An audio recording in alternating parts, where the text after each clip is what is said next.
Hello నమస్తే అండి. గాజుల గౌరీ నవల 6వ భాగానికి స్వాగతం అండి. ఆ రోజు గౌరీ చాలా ఉత్సాహంగా ఉంది. కారణం గౌరీ ప్రముఖ పత్రికకు పంపిన ఆమె ప్రకృతి సహజ అందాలు అన్న ఫోటోకి దాని గురించి గౌరీ స్వయంగా వ్రాసిన వ్యాసానికి ప్రత్యేకమైన బహుమతి ప్రకటించినట్లు ఆ పత్రిక నుండి గౌరికి ఉత్తరం రావటం ఒక కారణం అయితే, ఆ రోజున గౌరీ పుట్టినరోజు అవటం మరొక కారణం. ఈశ్వర్తో ఆమెకు గల పరిచయం ప్రేమగా మారుతుంది. ఈశ్వర్కి కూడా గౌరీ పట్ల ఆకర్షణ ఎక్కువైంది. ఏమైనా పని ఒత్తిడి వలన గౌరీని కలవటం వీలు కాకుంటే అతని మనసుకు చాలా వెలితిగా అనిపించేది. తల్లి చెల్లి పలకరించినా ముభావంగా ఉండేవాడు. గౌరీ పరిస్థితి కూడా అంతే. సాయంత్రం 5 గంటలు ఎప్పుడవుతుందా, ఈశ్వర్ని ఎప్పుడు కలుద్దామా అని గౌరీ మనసు తహతహలాడేది. ప్రేమంటే ఇదేనా? ఈశ్వర్ని ఒక్కరోజు చూడకుండా ఎందుకని తాను ఉండలేకపోతుంది? ప్రేమంటే ఇదేనా? ప్రేమిస్తే మనసు ఎప్పుడు ఇంత ఉల్లాసంగా ఉత్సాహంగా అనిపిస్తుందా? ప్రేమ అనే మైకం మద్యం మత్తు కన్నా గొప్పగా ఉంటుందా? ప్రతిరోజు ఉదయం లేవగానే ఏదో కొత్తదనం తన ఎదురుగా కనిపించే ప్రతి అణువున కనిపిస్తుంది. ఎందుకని? ఈశ్వర్ని చూడగానే తనకి ఎందుకంత ఆనందం? తనని చూడగానే అతడి కళ్ళల్లో కూడా కనిపించే వెలుగు తనకు అర్థమైంది. కానీ ఎందువల్లనో అతడు బయటపడటం లేదు. తాను మాత్రం ఈశ్వర ముందు తన ప్రేమ వెల్లడించగలిగిందా? లేదు కదా. ఈ ప్రేమ అనే అనుభూతి తాను 15 సంవత్సరాల వయసులోనే అనుభవంలోకి వచ్చిందా? ఆ వయసులో మాస్టారి పట్ల కలిగింది కేవలం ఆకర్షణే. ఈనాడు మనసు పరిణితి చెందాక నిజమైన ప్రేమకు అర్థం తెలిసింది. ఏ ఆడపిల్లకైనా మనసు పరిణితి చెందికనే నిజమైన ప్రేమ తెలుస్తుందేమో. ఈరోజు సాయంత్రం ఎన్ని పనులున్నా తప్పకుండా కలుస్తాను అని తనకి మాటిచ్చాడు. త్వరగా ముస్తాబై ఈరోజు అమ్మ చేసిన రవ్వ లడ్డూలు తీసుకెళ్ళి అతనికి తినిపించాలి. నా పుట్టినరోజు అని 4 రోజుల క్రితమే చెప్పాను కదా. తనకి పుట్టినరోజు బహుమతి ఏమిస్తాడో మరి అనుకుంది గౌరీ.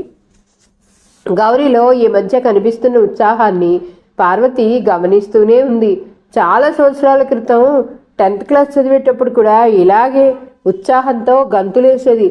ఉన్నట్లుండి ఏమైందో మరలా ఇన్నాళ్లకు ఇలా అత్యుత్సాహంగా ఉంటుంది. ఏదేమైనా గౌరికి పెళ్ళిడొచ్చింది. గౌరీ ఈశ్వర్ని ఇష్టపడుతుంది అనిపించసాగింది పార్వతికి. వీలు చూసి భర్తతో ఈసారి గట్టిగా గౌరికి పెళ్లి సంబంధం మాట్లాడమని చెప్పాలి అనుకుందామే. తమకి ఒక్కగానొక్క కూతురు. తన ఇష్టం కంటే తమకి ఇంకేమీ ఎక్కువ కాదు కదా అనుకుందామే. సాయంత్రం 4 గంటలకే గౌరీ ప్రత్యేకంగా తయారైంది. తలస్నానం చేసిన కురులు బారుజడగా అల్లుకుంది. పొడవైన వాలుజడలో పసుపుపచ్చ కనకాంబరాల మాల పెట్టుకుంది. పసుపుపచ్చ రంగుకి ఊదారంగంచి ఉన్న మైసూరు సిల్క్ చీరపైకి ఊదారంగు జాకెట్టు వేసింది. చెవులకి పెద్దవి జూకాలు పెట్టుకుంది. విశాలమైన కనుదోయిని నల్లటి కాటుక ఒత్తుగా దిద్దింది. ముక్కుకి వజ్రాల ముక్కు పుడక, 2 చేతుల నిండా పసుపు పచ్చ గాజులు ధరించింది. కాళ్ళకి ఉన్న మువ్వల పట్టీలు చిరు శబ్దం చేస్తుండగా తల్లి వద్దకు వచ్చి చేతికి అక్షింతలిచ్చి ఆశీర్వదించమ్మా అంటూ వంగింది. తన కాళ్ళకి నమస్కరిస్తున్న గౌరిని చూస్తూ, పెద్దదవుతున్నది నా తల్లి, నాదిష్టే తగిలేలా ఉంది అనుకుంది. ఉదయం నాన్నకి నాకు నమస్కారం చేశావుగా బంగారు, మళ్ళీ ఎందుకురా? కూతురికేసి మురిపంగా చూస్తూ అన్నది ఆమె. పర్లేదులే అమ్మా, తల్లికి ఎన్నిసార్లు పాదాలకి నమస్కరించినా తక్కువేమిటి అని పార్వతికి నమస్కరించింది గౌరీ. ఈరోజు ఇంతరా తయారయ్యి వేళప్పుడు బయటికి వెళితే ఎవరిది ఇష్టైనా తగులుతుంది. ఈరోజు బయటికి ఎక్కడికి వెళ్ళొద్దు అన్నది పార్వతి. ప్లీజ్ అమ్మా, ఇంతలా తయారయ్యేది ఇంట్లో కూర్చోటానికా? అలా గుడికెళ్ళి స్వామి దర్శనం చేసుకొని త్వరగా వచ్చేస్తాను. అయినా నేనేమైనా దిష్టి తగిలేంత అందగతనా? కాకి పిల్ల కాకికి ముద్దు అన్నారు, ఇందుకే అన్నది గౌరీ చిలిపిగా. అంటే నేను కాకినా?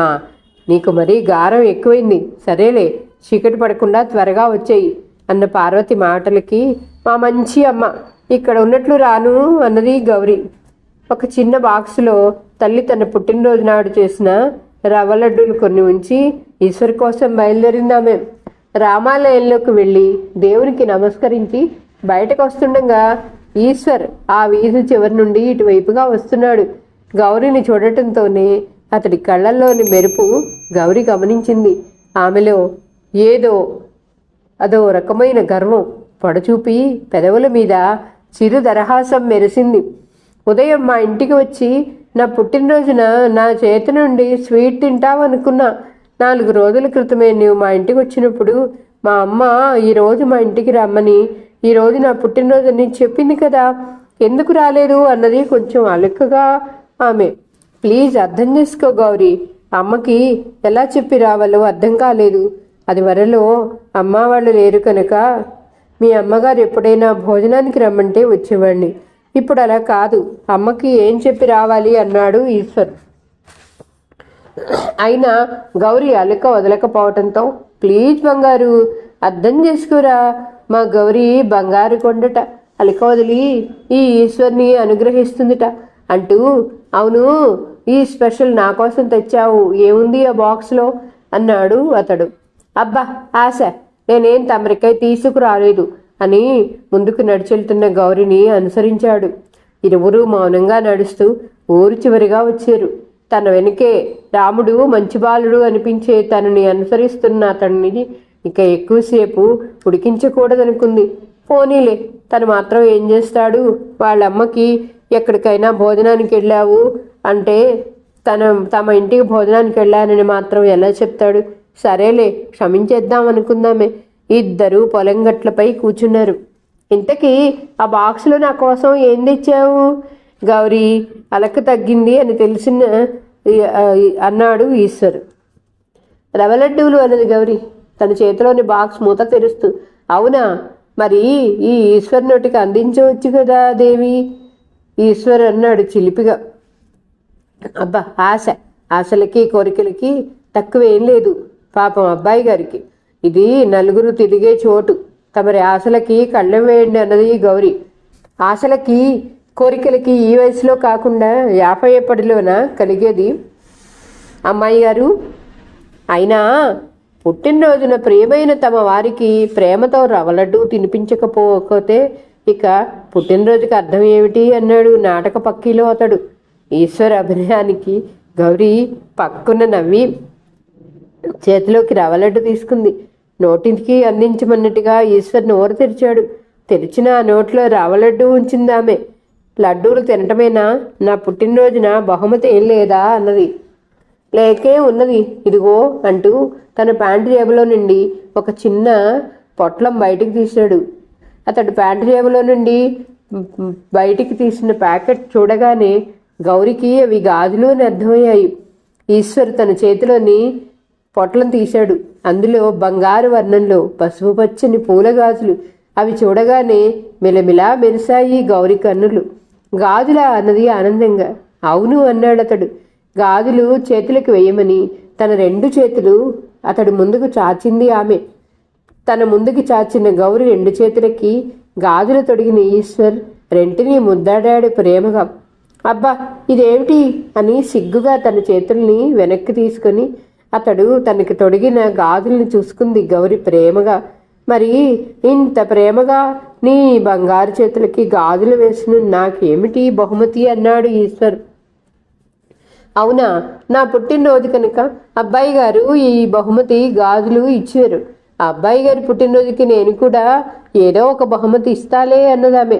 అబ్బా ఈరోజే నా పుట్టినరోజు అనుకుని రివర్స్ గిఫ్ట్ ఇవ్వరాదు అన్నాడు ఈశ్వర్. ఏమివ్వను ఇంకేమివ్వను, ఏమివ్వను ఇంకేమివ్వను, నా మనసే నీదైతే ఏమివ్వను అని రాగయుక్తంగా పాడింది గౌరీ. ఇంక వెళ్దాం, అమ్మకి త్వరగా ఇంటికి వస్తానని చెప్పాను అంటూ తను లేచి నిలబడి ఈశ్వర్ని లెమ్మని అతడికి చెయ్యందిచ్చింది. గౌరీ తనకు అందించిన ఆమె చెయ్యి అందుకుని పైకి లేచాడతడు. అప్పటికి అస్రసంధ్య వేళ దాటి చీకటి ప్రవేశిస్తోంది. ఇరువరు పక్క పక్కనే నడవసాగారు. ఇలా ఎన్నాళ్ళు కలిసి నడవటం, జీవితాంతం నీ చేయి పట్టుకొని నడవాలి అని ఉంది అన్నాడు గౌరితో ఈశ్వర్. గౌరి బుగ్గల్లో వెచ్చని ఆవిరి, కళ్ళు సిగ్గు బరువుతో వాలిపోయాయి. ఇన్నాళ్లు పట్టింది అబ్బాయి గారికి తన మనసులో మాట బయట పెట్టడానికి అనుకున్నది కినుగ్గా. ఏం మాట్లాడవేం గౌరీ, నీ అభిప్రాయం చెప్పవా అన్నాడు ఈశ్వర్ ప్రేమగా. నేనేం చెప్పను, మీకు తెలియదా నా మనసు? మీరు ఈ మాట ఎప్పుడు అడుగుతారా అని నేను ఎదురు చూస్తున్నాను. మొదట మీ అమ్మగారికి చెప్పండి అన్నది గౌరీ. ఆహా లేదు, మీ అమ్మా నాన్నలకి చెప్పి మా అమ్మ వద్దకి పంపితే అప్పుడు నేను అమ్మకి నా ఇష్టం చెప్తాను అన్న ఈశ్వర్ మాటలకి సరే అని తల ఊపింది ఆమె. సంతోషం నిండిన మనసులతో ఇరువురు వాళ్ళ ఇళ్ళకి నడిచారు. ఆ రోజు రాత్రి నిద్రకు ఉపక్రమిస్తున్న సాంబయ్యతో, ఈ సంవత్సరమైనా గౌరి పెళ్లి చేద్దామండి అన్నది పార్వతి. నాకు కూడా గౌరి పెళ్లి త్వరగా చేయాలనే ఉంది. మనం త్వరపడితే మంచి సంబంధం దొరుకుతుందా? దేనికైనా కాలం కలిసి రావాలి కదా అన్నాడు అతడు. కాలం కలిసి వచ్చే వరకు ఎదురు చూస్తే గౌరికి నా వయసు వస్తుంది అన్నది పార్వతి కొద్దిగా విసుగ్గా. అయితే ఇప్పుడు నన్ను ఏం చేయమంటావు? ఒక్కగానొక్క పిల్లని మంచి చెడ్డ ఆలోచించకుండా ఏ దారిన పోయో దానయ్యకో ఇచ్చి పిల్లని కట్టపెట్టమంటావా? ఇన్నాళ్ళు అల్లారు ముద్దుగా దాన్ని పెంచింది ఇందుకేనా అన్నాడు సాంబయ్య కోపంగా. అది కాదు, నేను చెప్పేది ముందు వినండి అన్న పార్వతితో. చెప్పు. ఇంకా కోపం పూర్తిగా చల్లారని సాంబయ్య అన్నాడు. మన ఊరికి ఆ మధ్య ఉద్యోగరీత్యా అదేదో విలేజ్ ఆఫీసర్ ఉన్నాడే ఈశ్వర్, మన ఇంటికి కూడా చాలాసార్లు వచ్చాడు కూడా. అయితే అన్నాడు సాంబయ్య. అబ్బా మీ విసుగు మీరు, నేను చెప్పేది శాంతం వినండి భర్తని బతిమాలే ధోరణిలో అందామె. చెప్పు త్వరగా, నాకు నిద్రొస్తుంది అన్నాడు. ఈశ్వర్కి మన గౌరి అంటే ఇష్టం అనిపిస్తోంది. మన అమ్మాయికి కూడా ఈశ్వర్ పట్ల ఇష్టం ఉన్నట్టు తోస్తుంది అన్నది ఆమె. వారిద్దరికీ ఒకరంటే ఒకరికి ఇష్టం ఉంటే చాలా. అతడు ఎవరో, అతడి పుట్టు పూర్వత్రాలు ఏమిటో తెలియవద్దా అన్నాడు అతడు. అదేగా నేను చెప్పేది. ముందుగా గౌరిని ఈశ్వర్ గురించిన అభిప్రాయం అడగండి. అది ఈశ్వరు అంటే ఇష్టం అని చెప్పాక ముందుగా ఈశ్వర్ని ఒకరోజు మన ఇంటికి కాఫీకి పిలుద్దాం. అతడి గురించిన వివరాలు అడుగుదాం. అతడి ఊరు, ఆస్తిపాస్తులు, కుటుంబ వివరాలు అడగండి. అది మీకు తృప్తి కలిగిస్తే అతడి పెద్దలతో మాట్లాడండి అన్నదామె. భార్య మాటలకి సాంబయ్య సరేలే, రేపు అతడిని వీలు చూసి మన ఇంటికి రమ్మని అంటాను అన్నాడు అతడు. సాంబయ్య పార్వతికి చెప్పినట్లుగానే ఈశ్వర్ని కలిశాడు. వీలు చూసుకుని ఒకసారి మా ఇంటికి కాఫీకి రమ్మనమని ఈశ్వర్ని ఆహ్వానించాడు. సాంబయ్య తమ ఇంటికి ఎందుకు కాఫీకి రమ్మనమని ఆహ్వానించాడో ఈశ్వర్కి చూచాయిగా అర్థమైంది. వస్తానండి అన్నాడు అతడు. ఏదో ఆలోచనతో తల ఉంచుకొని ఇంట్లోకి వస్తున్న ఈశ్వర్కి అప్పుడే ఇంటి లోపల నుండి బయటకు వస్తున్న ప్రమీల గడప తగిలి తూలి ముందుకు పడబోగా ప్రమీలని ద్వారబంధాన్ని పట్టుకోబోయి అది పట్టుదొరక్క దభేల్మని ఎదురుగా వస్తున్న ఈశ్వర్ మీద అమాంతం పడబోయింది. ఉన్నట్లుండి ఎవరో అమ్మాయి అమాంతం తన మీద పడిపోవటంతో తాను పడకుండా నిలదొక్కుని ప్రమీలను కూడా పట్టుకున్నాడు. ఎవరి అమ్మాయి? చౌదరి గారి అమ్మాయి ఏమో. ఇంతలో లోపల నుండి జ్యోతి, జానకి కంగారుగా బయటకు వచ్చారు. ఏమైందమ్మా, ఎందుకలా పడబోయావు? కళ్ళు తిరిగాయా అని అడిగిందామె. తల్లి చెల్లి రావటంతో పడబోయిన ప్రమీలను పట్టుకున్న ఈశ్వర్ ఆమెను వదిలేశాడు. తల వంచుకొని ఇంట్లోకి వెళ్ళాడతడు. ఏం లేదాంటీ, ఏదో ఆలోచిస్తూ గడప దాటపోయాను. అది తట్టుకొని ముందుకు పడబోతే మీ అబ్బాయి పట్టుకుని ఆపారు. ఆయన నన్ను పట్టుకుని ఆపకుంటే ఈ పాటికి అదిగో అక్కడికెళ్ళి పడి ముఖం పగిలిపోయేది అన్నదామె. ప్రమీల చూపించిన వైపు చూసింది జానకి. అక్కడ మొక్కల ఫెన్సింగ్ కోసమని మొన్న చౌదరి గారు తెప్పించిన ఇటుకలున్నాయి. అమ్మో, వాటిపై ప్రమీల పడితే ఏమయ్యేది ఊహించటానికే భయం వేసింది జానకి. అవునమ్మా, జాగ్రత్తగా వెళతావా? జ్యోతిని నీకు సాయం రమ్మమంటావా? కంగారుగా అడిగింది ప్రమీలను. పర్లేదా ఆంటీ, నేను వెళతాను అని వెళ్ళిపోయింది ప్రమీల. జానకి లోపలికి వచ్చింది. రోజు ఈ సమయంలో ఈశ్వర్ ఇంటికి రాడు. అసలు అతడు ఇంట్లో ఉండేదే చాలా తక్కువ సమయం. ఉదయం 9 గంటలకు ఉద్యోగానికి వెళ్తే సాయంత్రం 4:30కి ఇంటికి వచ్చేవాడు. మధ్యాహ్నం భోజనం ఆఫీస్ ప్యూను వస్తే ఆమె పంపేది. ఆఫీస్ నుండి ఇంటికి వచ్చిన అరగంటకి మరలా బయటికి వెళ్ళి 7 గంటలు అవుతుండగా వచ్చేవాడు. ఎందుకనో ఈరోజు ఈ సమయంలో ఇంటికి వచ్చాడు. బహుశా ప్రమీల పడకుండా ఉండటానికే వచ్చాడేమో అనుకుందామే. ఏదేమైనా చౌదరి గారి వద్దకి తమకి మాట రాలేదు. అదే 10,000 అనుకుందామే. ఏంటి నాన్న ఈరోజు త్వరగా వచ్చావు అని అడిగింది కొడుకుని. వర్క్ త్వరగా అయిపోయింది. అది కాకుండా కొంచెం తలనొప్పిగా ఆకలిగా ఉంది. ఏదైనా తినటానికి పెట్టు అన్నాడు అతడు. అలాగే, కాళ్ళు మొహం కడిగిరా మరి అన్నదామె. సరేలే. అప్పుడే ఫ్రెష్ అయి వచ్చిన కొడుక్కి పెరుగావడలు 4 పళ్ళల్లో పెట్టి అతడి చేతికి అందించింది జానకి. తన పక్కనే డైనింగ్ టేబుల్ ముందు కుర్చీలో కూర్చున్న తల్లి తనతో ఏదో చెప్పాలనుకుంటోంది అని గ్రహించాడతడు. ప్లేట్లోని పెరుగావిడ స్పూన్తో కట్ చేసి నోట్లో పెట్టుకుంటూ అనుకున్నాడు. ఉద్యోగం వచ్చి 1 సంవత్సరం అయింది కదా నాన్న. మామయ్య ఏదో పెళ్లి సంబంధం ఉందని చెప్పి మనకు ఉత్తరం రాసి 1 వారం రోజులైంది కదా. ఆయనకి ఏమని సమాధానం రాయమంటావు అని అడిగిందామె. కొడుకు పళ్ళల్లో మరో పెరుగావిడ వడ్డిస్తూ, అబ్బా అప్పుడే పెళ్లికి ఏం తొందరమ్మా, జ్యోతి పెళ్ళవని అన్నాడు. జ్యోతికి పెళ్లి సంబంధం వెతకాల్సిన పనేముంది. మామయ్య కొడుకు ఉదయ్ మనం పెళ్లి ముహూర్తం ఎప్పుడు పెడితే అప్పుడే జ్యోతి మెడలో 3 ముళ్ళు వేయటానికి సిద్ధంగా ఉన్నాడు అన్నది. మరి ఎందుకు ఆలస్యం? రేపు వచ్చే మాఘంలో పెళ్లి ముహూర్తం పెట్టించమని మామయ్యకి జాబు రాయి అన్నాడు. చెల్లి పెళ్లికి ఎందుకు ఆలస్యం? దాని పెళ్లి కొడుక్కి కాళ్ళు కడిగి కన్యాదానం ఎవరు చేస్తారు? నీవు మొదట పెళ్లి చేసుకుంటే నీవు నీ భార్య పీటలపై కూర్చుని జ్యోతిని కన్యాదానం చేయవచ్చు. ఈ మాటే మావయ్య కూడా తన ఉత్తరంలో నాకు ప్రస్తావించాడు. మరి నీ ఇష్టం ఏమిటో నీవు చెప్తే మావయ్య జాబు రాస్తే బాగుంటుంది అన్నది జానకి. అప్పుడు గౌరిపై తన అభిప్రాయం చూచాయిగా తల్లికి చెప్పాడు ఈశ్వర్. నన్ను రేపు వాళ్ళ ఇంటికి కాఫీకి ఆహ్వానించారు గౌరి నాన్నగారు. బహుశా నా వివరాలు అడగటానికేనేమో. రేపు ఆయన నన్ను గౌరిపై అభిప్రాయం అడిగితే నీ వద్దకు రమ్మని అంటాను అన్నాడు అతడు. ఈశ్వర్ చెప్పిన మాటలకు జానకి చాలా ఆనందం కలిగించాయి. అంతే, కలిసి వచ్చే కాలం వస్తే నడిచి వస్తే మనవడొస్తాడు అనుకున్నదామె. సరేలే, అప్పుడే నీవు గాలిలో మేడలు కట్టేయకు, నేను కాసేపల్లో బయటికి వెళ్ళొస్తాను అని బయటికి వెళ్ళాడు ఈశ్వర్. ఈశ్వర్కి చాలా ఆనందంగా ఉంది. ఈరోజు గౌరి నాన్నగారు తమ ఇంటికి తనని ఆహ్వానించాడు. రేపు గౌరిపై తన అభిప్రాయాన్ని సాంబయ్య గారితో చెప్పాలి. 2 రోజుల తర్వాత ఈశ్వర్ సాంబయ్య వాళ్ళ ఇంటికి వెళ్ళాడు. సాంబయ్య, పార్వతి ఈశ్వర్ని సాదరంగా ఆహ్వానించారు. ఆ సమయానికి గౌరీ ఇంట్లో లేదు. త్రిపుర అత్తవారింటి నుంచి వచ్చిందని తెలిసి త్రిపురని చూసి చాలా సంవత్సరాలు అయింది. ఆమెని కలిసి వస్తానని తల్లికి చెప్పి త్రిపుర వాళ్ళ ఇంటికి వెళ్ళిందామె. తమ ఇంటికి వచ్చిన ఈశ్వర్కి కాఫీ ఫలహారం ఇచ్చి కొంచెంసేపు గడిచాక ఈశ్వర్ తల్లిదండ్రుల వివరాలు, ఆస్తిపాస్తులు, ఏ ఊరు, అన్ని వివరాలు అడిగిన తర్వాత సాంబయ్యకి, పార్వతికి అతడి విషయంలో సంతృప్తిగా అనిపించింది. గౌరికి ఈశ్వర్ తగినవాడనిపించింది. ఈశ్వర్ గౌరీ నిన్ను ఇష్టపడుతున్నట్టు అనిపించింది. గౌరి మీద నీ అభిప్రాయం ఏమిటి చెప్పు అని ఈశ్వర్ని అడిగాడు సాంబయ్య. సాంబయ్య మాటలకు గౌరి అంటే తనకిష్టమే అన్నట్లుగా కళ్ళతోనే సమాధానం ఇచ్చాడు ఈశ్వర్. అతడి ముఖంలోని భావం అర్థమైన సాంబయ్య సంతోషంగా, సరే ఈశ్వర్, రేపు నేను మంచి రోజు చూసి మీ ఇంటికి వచ్చి మీ అమ్మగారితో మా అమ్మాయి మీకు ఇచ్చి పెళ్లి చేయటానికి ఆమె అనుమతి తీసుకుంటాను అన్నాడు. ఈలోగా మీరు మీ అమ్మగారితో మా అమ్మాయిని మీరు ఇష్టపడిన విషయం చెప్పండి అన్నాడు.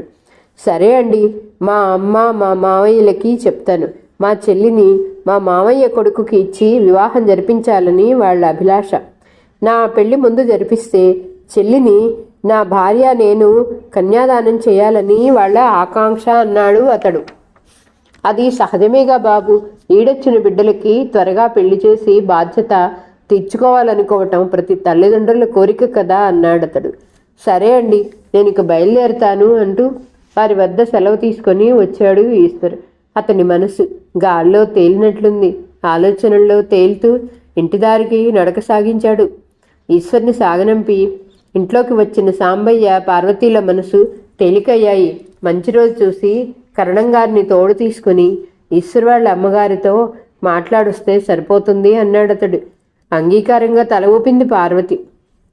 అప్పుడే త్రిపుర ఇంటికెళ్ళి తిరిగి వచ్చిన గౌరి బుగ్గలు రెండూ పుణికి ముద్దు పెట్టుకుని ఈశ్వర్ తమ ఇంటికి వచ్చి వెళ్ళిన వైనం చెప్పిందామె. మీ అమ్మకి కొండెక్కినంత ఆనందంగా ఉంది గౌరీ అన్నాడు సాంబయ్య చిరునవ్వుతో. నాకేనా ఏమిటి, మీ కూతురికి ఇష్టమైన అబ్బాయితో పెళ్లి కుదిరితే మీకు సంతోషంగా ఉండదా అన్నదామే. నా తల్లికి పెళ్లి కుదిరి సక్రమంగా జరిగితే అన్ని దేవుళ్లకు మొక్కుకోనా, నేను కోటి దండాలు పెట్టుకోనా ఏమిటి, నాతో పాటుగా నీవు దేవునికి మొక్కులు ముడుపులు కట్టవా ఏమిటి అన్నాడు సరదాగా సాంబయ్య. వారిద్దరి మాటలు విన్న గౌరి మనసులో కోటి వీణలు మోగాయి. సిక్కుగా నవ్వేసిందామె. సరి కవులు చాలు గాని భోజనానికి లేవండి ఇద్దరు. గౌరీ త్వరగా ఫ్రెష్ అయ్యిరా, మీ నాన్న నీ కోసం భోంచేయకుండా ఎదురుచూస్తున్నారు అన్నది వంట ఇంటికేసి నడుస్తూ. అలాగే అమ్మ, ఇప్పుడే వస్తా అంటూ వెళ్ళిందామె. 10 రోజుల తర్వాత సాంబయ్య కరణం గారిని తోడు తీసుకొని ఈశ్వరి ఇంటికి వెళ్ళాడు. ఈశ్వరి ముందుగా గౌరి విషయం చెప్పటం వల్ల సాంబయ్యని కరణం గారిని సాధారణంగా తన ఇంటికి ఆహ్వానించింది జానకి. తన భర్త కాలం చేసినందువల్ల తన ఇంటి మంచి చెడులు తన ఇంటి మంచి చెడులు అన్నీ చూస్తాడని ఆయనకి జాబు రాసి విషయం చెప్పి ఈ ఊరికి రమ్మంటాను అని చెప్పింది. జానకి అన్న మాధవయ్య చెల్లెలు ఉత్తరం చూసి చెల్లెలింటికి వచ్చాడు. ఈశ్వర్ గౌరిని ఇష్టపడుతున్నాడని, నీవు సాంబయ్య గారితో మంచి చెడు మాట్లాడిన తర్వాత గౌరికి ఈశ్వరికి జ్యోతికి ఉదయలకి పెళ్లి ముహూర్తం పెట్టుకోవచ్చు అన్నది జానకి. సరేలే అమ్మా, నీవు ఎలా అంటే అలా అన్నాడు అతడు చిరునవ్వుతో. నేను మన ఊరి నుండి వచ్చానని సాంబయ్య గారిని రమ్మనమని వాళ్లకు మరి కవర్ చేయన్నాడు అతడు. అలాగే మొదట నీవు స్నానం కానిచ్చి భోజనం చెయ్యి.